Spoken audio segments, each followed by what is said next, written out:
Hey everyone, welcome to another edition of The Bullet. My name is Paul Lathrop. I'm the Deputy Director of New Media for the Second Amendment Foundation.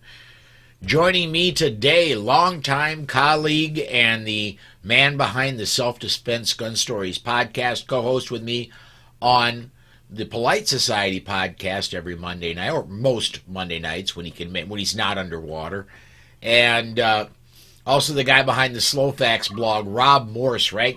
Rob, thanks for coming on today, man. My pleasure, Paul. Lots and lots of news today. We will not, as usual, when you and I get together, we're not going to be able to get to all the news stories, but want to lead off with a SAF press release that came out this morning. Second Amendment Foundation has filed a memorandum for a preliminary injunction in a case challenging California's new statute banning gun shows. The original complaint was filed in the U.S. District Court for the Central District of California. A hearing is scheduled for January 6, 2023. The 33-page memorandum asserts that the purpose of the new legislation was banning gun shows statewide. Quote, there is no evidence that California's gun shows, already more heavily regulated than any other avenues for firearms sales, pose a unique threat to public safety. And California has identified no other compelling interest that it might have to justify its ban. Gun shows are gathering places for like-minded citizens with common interests rooted in their exercise of the Second Amendment. The state is essentially trying to prohibit freedom of speech and association in public forums by banning gun shows simply because the backers of this legislation have a visceral dislike of guns and the people who own them. Rob, this is this is a request for a preliminary injunction. I'm hoping it gets approved. I'm not expecting it. I'm expecting this to have to roll through a lot more levels, but I'm not. You're not. Let me disagree with you, Paul. Okay. SAF would choose the court in California so that they would find a judge who would say, yeah, I mean, not all judges are the same. You can find a favorable jurisdiction. The judge will say, this is clearly an infringement, and I'll grant an injunction. The state will appeal, and either the three-member appeals court or the Ninth Circuit will reinstate the law and say, oh, it can stand till the trial. Now, and then SAF, I don't know if you can appeal to the Supreme Court for an injunction. I do not know. Alex Uli, call your office. Right. Yes, exactly. For the injunction, I'm not certain. I think that may end at the circuit. Well, depending on the case, because I've seen injunctions for death penalty cases go all the way to the Supreme Court before before the execution takes place. That's a little bit different of a case, though. It'll be interesting to find out, and this is gonna happen in the fairly near future because the court date is January 3rd, so this one will move fairly quickly. The next story I want to talk. This is off Washington Examiner. Next one I found this morning. They write, maybe it's a sign of how little influence President Biden has. Maybe it indicates a growing fear of crime, but American support for more gun control has taken a huge hit over the past 5 months. On the day after Biden repeated his demand for an assault weapons ban following a shooting at Colorado gay club, Gallup today revealed that support for stricter gun control laws has dropped 9 points to what is now a diminished majority. Pollsters said the support dropped from 66% in June to 57% today. Some 42% are fine with current laws or want them less strict. Rob, I'm going to say when it comes to guns, I really don't believe the polls, period. Simply because people lie. Keep going, because I want to hear your explanation. people lie, especially when it comes to do you own a gun. Pollsters lie, or the people lie to the pollsters. Here, I think you're absolutely right, but I don't think that's how the falsehood is presented. Do you remember where I think was the law 114 in Oregon? Right. If you take the proponent's description of the amendment, unicorns, sunshine, everybody goes, yeah, that sounds awesome. If you then describe the mechanics of what has to happen, the more people learn, the less they like it. And that was particularly true for independents. There were some Democrats who were, oh no, gun control is wonderful. Give me more. I don't care what the law says. But Republicans were against it. The independents, the more they learned, they went, whoa, say what? So what you and I want to know was, what were the questions in the poll? Yes. Because I can ask questions that will guarantee everybody's against gun control or everyone's for it. Questions are magic. What's interesting, though, and you're right, this is why those changes are important. Okay, they asked a biased question, but even the biased question became less attractive in the last several months. Yes, absolutely. Larry Benson on the Facebook side has the book How to Lie with Statistics, Daryl Huff, 1956. Some things just don't change, Larry. Some things just stay the same no matter what. Yeah,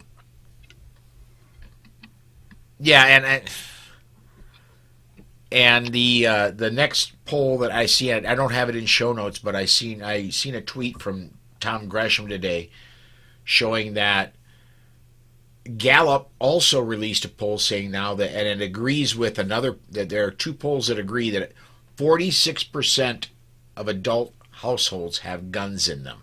Right.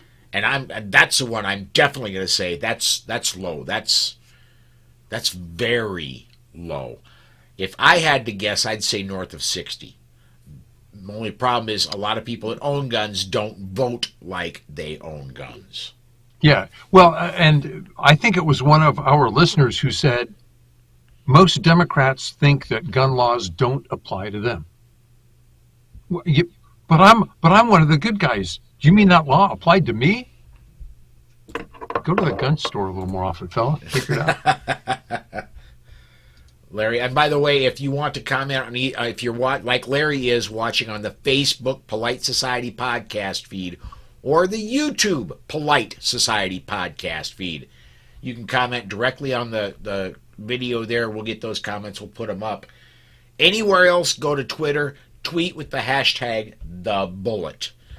And Larry also says that's called skewing the results. As long as polls have been around, there have been people skewing the results of those polls. So this next one, this is baffling to me. In a press release, Letitia James claims she's merely enforcing the terms of the New York SAFE Act, which was passed in 2013 and required all ammunition sales in New York to go through background checks once the state had set up a system to run the checks. A decade later, however, no such system exists, but Letitia James says you must comply with the law. You cannot sell unless they passed a background check, and there's no way for them to pass a background check for ammunition. And so what she's trying to do is just shut down internet ammunition sales into New York. I think it's actually more than that. It's also a way for the AG to tell headline surfers it's too hard to own a gun. Yeah, it could also be a play to the public as well to try to get them, to convince them not to own. It's going to be hard to get ammunition. You can't carry it anywhere. We're going to make it hard for you to get your permit. No, this is, we don't like you. Don't become a gun owner, because that scares us. If you start voting like a gun owner, we have a problem. Yeah, that's just it. If they would have voted like gun owners, Letitia James would be leaving in office in January. Paul, I think I wish we could measure how much you and I follow politics and compare that to the average voter. Because you and I don't, I mean, we think, well, we kind of find it interesting. I wonder if we're not a couple standard deviations way out on the curve. Because looking at the way people vote, I think they're playing games on their phone and reading the comics. Depending on the state you live in. Yeah, Louisiana is not exactly the most locked down state in the union. Louisiana has a lot of freedoms. Yeah. South Dakota is, I would argue, if not the most free, among the top 3 or 4 most free states in the nation. I think I'm honestly just a product of where I grew up and a product of the environment I grew up in. I had a lot of freedom. I enjoy my freedom, and I'm smart. At least I've been smart enough to continue voting to keep that freedom. And maybe it's in Louisiana, you could tell everybody to stay home. Bunch of guys go, my home includes the 100 acres out here and my uncle's 100 acres and then 100 acres, and I'm still home. Yeah, no, you can't tell. Trying to lock down Louisiana is like trying to put smoke in a bottle. Yeah. So, and honestly, I'm wondering if a lot of the issues we have on the coasts isn't people reacting to the environment they grew up in. They grew up without freedoms. Yep. And so they listen to the people in charge who say, you don't need that freedom. We will protect you. They just need to wake up to the fact that not only hasn't it worked, it can never work. Right. On to Columbus. Well, let's get Gerald's comment in here real fast. He says, sweet. I think Oregon will go after ammo next. Washington tried. California has a background check system for ammo, and you cannot buy off the internet. It wouldn't surprise me if Oregon did try that. Gerald, sorry to bring bad news. I think, was it Pennsylvania now has a Democrat majority in both houses and the governor? So I would predict Pennsylvania will try that too.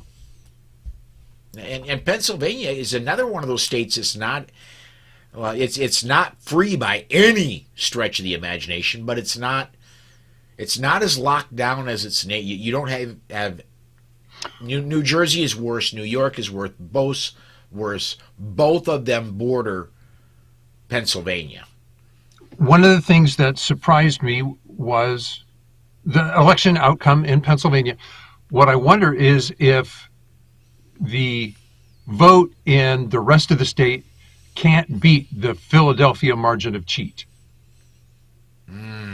Just like Georgia and Atlanta. You know, Philadelphia takes 4 days to get their results in. I'm thinking now that we ought to have results reported by size. We'll start with the largest cities and work our way down. The smaller cities and counties don't have to report until the large ones are done. You know, I don't know. When you and I were young men, we knew up in the first election we didn't know the result of that night was Bush Gore. Yep. That was the very first election we didn't know that night. And things have just steadily gotten worse from there. Now Right. It takes nearly a month for all the returns to come in, and it's not uncommon for that. Did you see the meme where somebody goes, how would you vote in 2024? And you go, well, if we voted now, we might get the results by then. Yeah, I'd like that.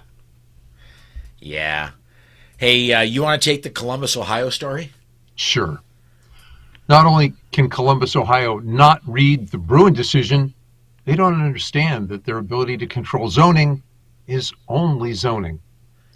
A city council in Columbus held a hearing on the plan to ban the sale of magazines that hold 30 or more rounds. The draft legislation would also prohibit or impose storage regulations, prohibit, their quotes, recklessly selling, lending, giving, or furnishing a firearm to a person who is prohibited from possessing a firearm, to prohibit an individual from purchasing or attempting to purchase a firearm, to sell to a prohibited person.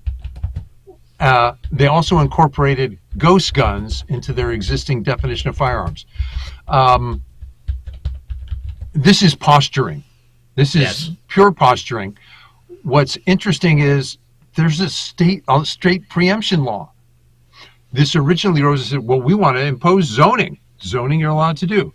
This is going to get slapped into court. Was it the state AG who told the judge to impose to leave his injunction in place because he wanted to sue Columbus? I don't think that's happened, but then, my watch may be slow. Interesting to me, they want to prohibit recklessly selling, lending, or giving or furnishing a firearm to a person who is prohibited from possessing a firearm. It's called that's already straw illegal. Purchase. Yeah. Double secret probation? That's a federal felony if you do that. And the city of Columbus isn't happy with it being a federal felony. They got to say, okay, well, you're going to have to pay a $50 city fine too. Right. The penalties for violating federal laws tend to be severe, and you typically have to serve a lot more of your sentence before, or even if, you're eligible for parole. Yeah. Yeah, exactly. Yeah, 30 years federal time means 30 years federal time. We want to go to Colorado, or do we? No, but let's do it anyway. The story from Colorado: the murderer at the gay bar in Colorado Springs wasn't a lone wolf; he was a known wolf. Last year, the suspect at the Club Q shooting was involved in an incident in which he made bomb threats and then confronted law enforcement officers. They had to evacuate the block. It appears that the authorities then didn't file any attempt to get a red flag law, nor did they prosecute this guy. Now that decision is coming over a real close look. The guy threatened his mom with a homemade bomb. That forced the neighbors in surrounding homes to evacuate. The bomb squad was called. They had, a crisis negotiating team. Hours and hours and hours later, they get him to surrender. That's felony kidnapping and menacing, explosive charges. Where gun control failed really, really hard. And now what are the politicians doing as those stories fall into the media memory hole? They're calling for more gun control. And they're calling for they're blaming the police for not going after a red flag violation. They want everybody disarmed, and if they can't do it by law, they want it done by red flag. So where was the okay. I am a very pro-police person. I think the failure here probably was not with the police. It was probably with a prosecutor. Right. Well, Paul, the police officers can file a red flag, request a red flag order. Did he own the guns at that time? No. If he didn't own the guns, then they can't file a red flag. Yes, they can. Okay. This guy's too dangerous to own firearms. Please make sure that you take them away from him. Oh, yeah. Yeah. Anyway. Let me get this comment in here. Time after time, the person committing the crime should have been in jail. Speaking of the Colorado murderer, you're right, Gerald, and the guy's name is all over the media, but it will not be shared here. I'm not going to do anything to make this person more famous, other than I think his name here will be idiot forever. Right, Gerald. After you write that article, please give me a nudge on Facebook. and I'll repost it on my podcast. Or on my blog, sorry. Yeah. This next one, man, Nassau County, this one is a mind blower. I could not Yep. believe this. Nassau County, New York says you lose your license if you fail to inform them that you were victimized. There's a little known regulation on the books in Nassau County that states if you call 911, witness an incident that involves the police, or even are just a third party when police action happens, you must notify NCPD pistol license section within 3 days. Failure to do so could lead to the revocation or suspension of a person's pistol permit. The statute reads, any incident involving a licensee where there is a police response, whether it involves a licensee or any other resident or guest in or at their home or place of business, this includes police response to any location that is non-domestic, whereby a licensee is the subject, witness, or third party involved. You get pulled over for a speeding ticket, you're going to have to report it, is what I'm getting. The licensee is responsible for making proper notifications to the NCPD pistol license section. Licensee is not to assume that other law enforcement agencies or Nassau County Police Department will make the necessary notification on the licensee's behalf. Failure to make timely and proper notifications in the aforementioned circumstance may be cause for suspension and or revocation of a pistol license. When NCPD found that the woman seeking a concealed carry permit because she feared for her life didn't notify the NCPD pistol license section of her 911 call, they promptly stopped the background investigation and suspended her pistol permit. They proceeded to confiscate her firearms, including her long guns. The stroke victim is now disarmed and tells AmmoLand News she's considering moving from her childhood home because she fears for her life. Police say she can get her guns back in 6 to 8 months. You got neighbors just down to the south and east of you in New Jersey. Ask Carol Bown how that worked out for her. Elections have consequences. Democrat voters victimized her. They're guilty, just like they were guilty for the murder of Carol Bown. So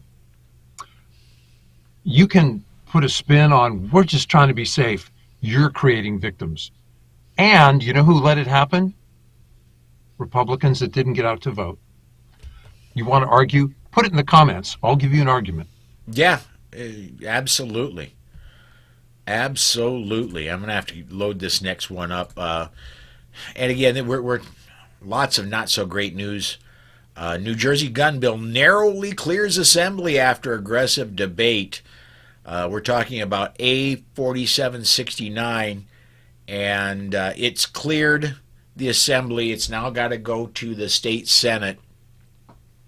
And then if it clears the state senate, which it looks like it probably will. Of course it will. It'll go to the governor. He'll sign it, and then the lawyers get busy, because I will just flat guarantee. Oh, no, they're already busy, Paul. Yeah, SAF is going to get involved in this one. I will say this: the measure needed a 41 vote yes in the assembly to pass. They got 42 votes in the assembly, so it passed but it was in New Jersey. It was a squeaker. So and basically it makes most of the state, although technically shall issue, it makes most of the state a gun-free zone. So your carry license is worth nothing. I don't think it's in there now, but at one point you could not concealed carry in your car, according to this bill. And I don't think that's still in the bill, but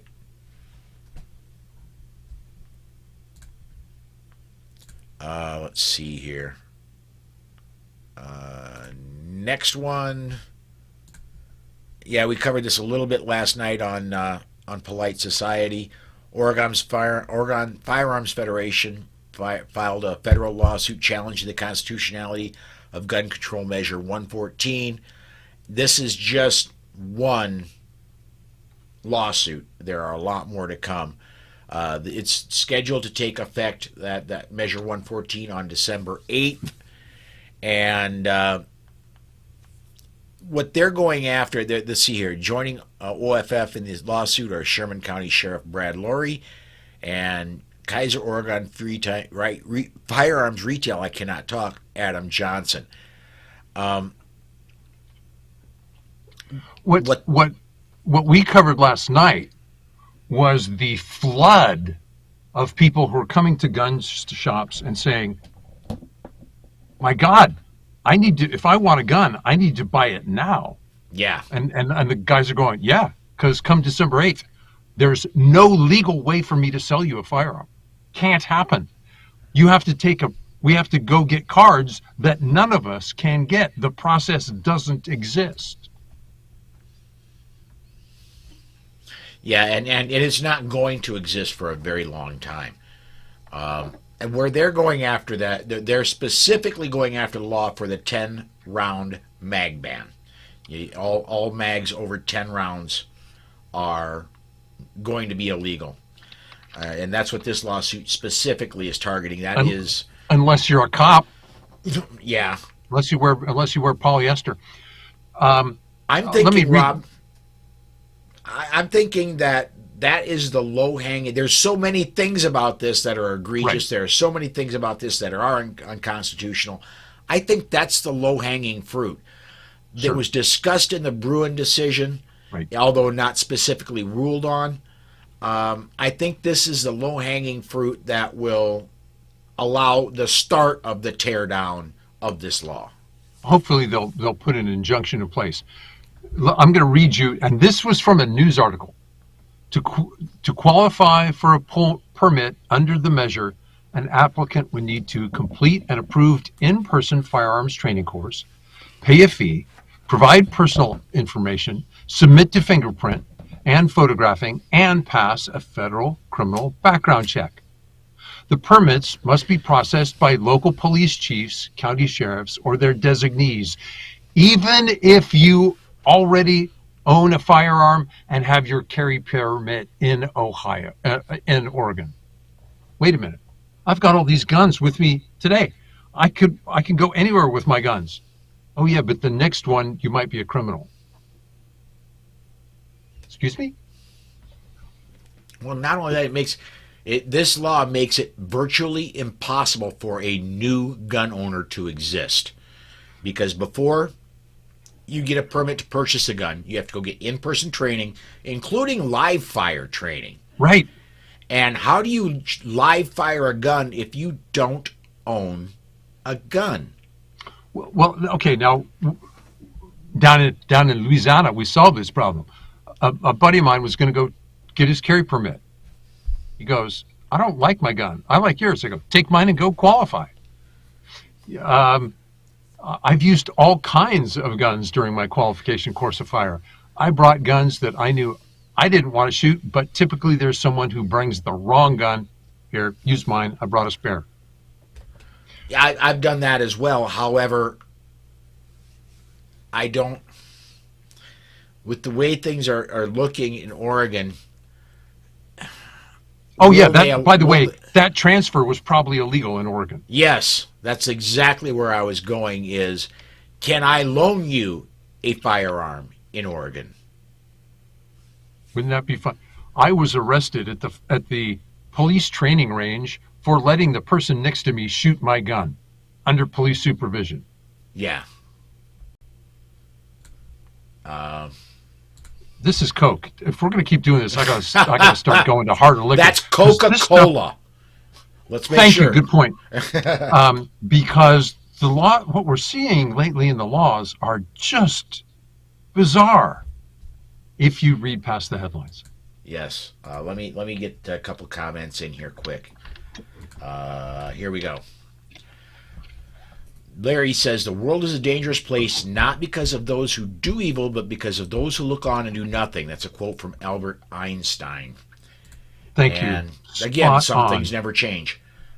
Gerald says if you buy now and you don't get the gun if the background check is approved after 12/8. Right. And I think Oregon is one of those places where you don't just go through a federal check, you also go through an Oregon check. Wow. And so, yeah. Yeah. What were they talking about? They used to see 800, 850 NICS checks a day. Now they're up over 4,000 because the Oregonians are going, can I have my gun now? Yeah, and I'm wondering when it comes to things that down here in the real world, in the real free America, we can reliably get in a little bit. I'm talking class 3. I'm talking suppressors. Okay. Right. What this is going to do for suppressors in Oregon? That's I don't know specifically if there's going to be any additional delays there, but I